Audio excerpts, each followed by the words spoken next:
আরও চরমে উঠল সংঘাত। সোমবার জাতীয় নির্বাচন কমিশনকে মুখ্য সচিব চিঠি দিলেন ঠিকই, কিন্তু রাজ্য সরকারের যে অফিসারদের বিরুদ্ধে এফআইআর করার বা সাসপেন্ড করার সুপারিশ কমিশন দিয়েছিল তাদের বিরুদ্ধে কোনো ব্যবস্থা নিল না রাজ্য সরকার। বুঝিয়ে দিল নির্বাচন কমিশনের নির্দেশ তারা মানছে না। কেবলমাত্র অভিযুক্ত একজন AERO এবং এক ডেটা এন্ট্রি কর্মীকে নির্বাচন সংক্রান্ত সমস্ত কাজকর্ম থেকে সরিয়ে দেবার কথা চিঠিতে জানালেন মুখ্য সচিব।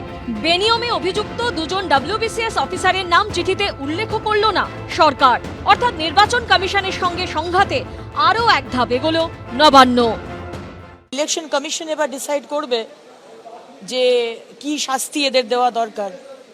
কারণ আজকে যদি এই ধরনের বুড়ো আঙুল দেখানো ইলেকশন কমিশনকে, এটা যদি পশ্চিমবঙ্গ দেখায় অ্যাজ অ্যান এক্সাম্পল, তাহলে এরপরে আরও বাকি যারা স্টেটস আছে তারাও এরকম করতে পারে।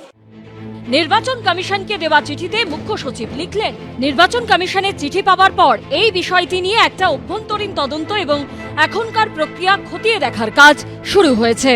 পূর্ণাঙ্গ তদন্তের আগেই দক্ষতা ও নিষ্ঠার সঙ্গে কাজ করা এইসব অফিসারদের বিরুদ্ধে পদক্ষেপ করলে তা অসামঞ্জস্যপূর্ণ এবং কঠোর হতে পারে।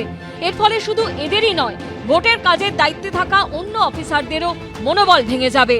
শেষে লেখা হয়েছে প্রথম পদক্ষেপ হিসেবে ময়নার AERO সুদীপ্ত দাস এবং ময়নার ডেটা এন্ট্রি অপারেটর সুরজিৎ হালদারকে নির্বাচন সংক্রান্ত সমস্ত কাজ থেকে সরিয়ে নেওয়া হয়েছে। রাজ্য সরকার জানিয়েছে তদন্তের পর পরবর্তী অ্যাকশন টেকেন রিপোর্ট পাঠানো হবে।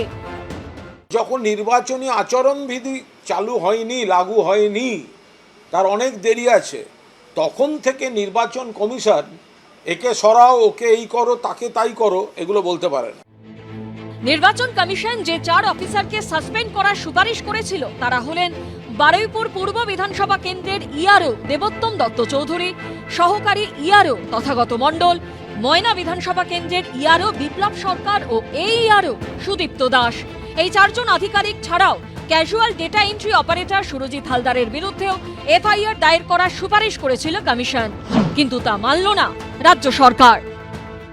ওদের কাছে তো প্রাণভোমরা তারা যারা নির্বাচন প্রক্রিয়াটাকে ভিসিয়েট করবে, ফলে কিছুতেই নির্বাচন কমিশন বললেও রাজ্য সরকার তাদের সরাতে রাজি না, কারণ এরা চলে গেলে গুটি নড়ে যাবে। রাজ্য সরকারের এই অবস্থানের পর রাজ্যের মুখ্য নির্বাচনী আধিকারিকের দপ্তর সূত্রে পাল্টা প্রশ্ন। যেখানে নির্বাচন কমিশনের কাছে ভুয়ো নাম তোলার ডিজিটাল প্রমাণ রয়েছে, সেখানে রাজ্য সরকার আবার নতুন করে কি তদন্ত করবে? সিও দপ্তর সূত্রে খবর, রাজ্য সরকারের চিঠির পরিপ্রেক্ষিতে নির্বাচন কমিশন আইনি পরামর্শ নিচ্ছে। মুখ্য সচিবের বিরুদ্ধে পদক্ষেপ করতে পারে কমিশন, আদালতেরও দ্বারস্থ হতে পারে। কি ব্যবস্থা নেওয়া হবে তা নির্ভর করছে জাতীয় নির্বাচন কমিশনের উপরে। রুমা পাল, আশাবুল হোসেন ও দীপক ঘোষের রিপোর্ট, এবিপি আনন্দ।